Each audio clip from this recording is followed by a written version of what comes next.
Thank you for joining me in another Supermoss Showcase interview. Oh, I'm so happy to be here. Thank you, I'm so flattered. I can't even tell you how flattered I am. Well, me and you've been having some back and forth on Instagram with sharing stories and posts. I had my eye on you. Oh good, that's great. Thank you.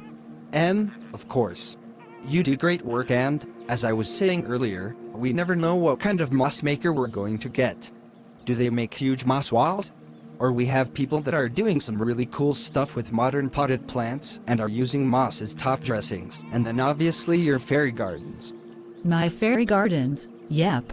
So wonderful to see so many creative concepts. So, why don't you tell me? Cute. And it's been just incredible. Between outside fairy gardens and my little ones that I sell, it's just been incredible and it's so much fun. It looks like fun. Jay, when I would make the little ones, I would make one and I would say to my husband, this is so much fun. I've never done something where I've had so much fun, and it makes me so happy. Every time I make a garden, it's like, oh my god, this is the cutest one I've ever made. And then I make another one and it's like, this is cuter than the last one. And it just brings me so much joy. Absolutely. I love it. I love hearing that.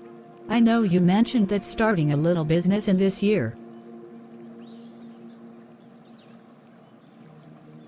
Put a damper on it.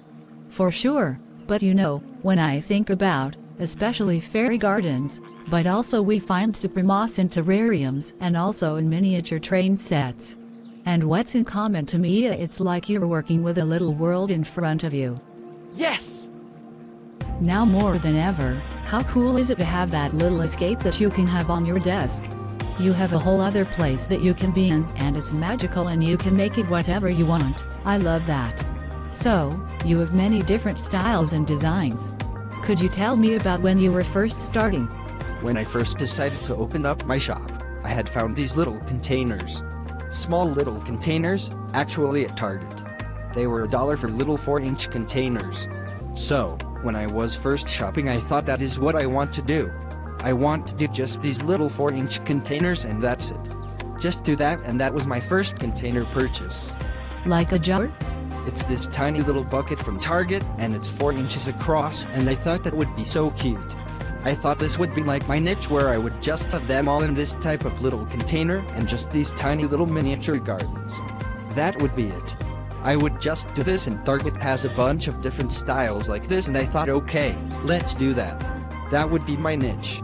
But then I started going into Hobby Lobby, and I started going into Michaels, and then I discovered your website with all of your moss containers, which I want to do more with Supermoss. I wanted to expand to your wreaths and your little purses. You know you have a little purses? Oh my god. I could put cute little fairies in it would eventually. I will get there. So, I had the little one and I just kept discovering all these new little containers. I can put a fairy garden in anything. With any type of container, I can do something with it. So, I kept seeing all these different ones and then I started buying them. For example, I see this is at Hobby Lobby and I'm like, oh my god, that would be so cute. I could do a cute little one in that. I find these little tiny 2-inch container from the Dollar Tree store.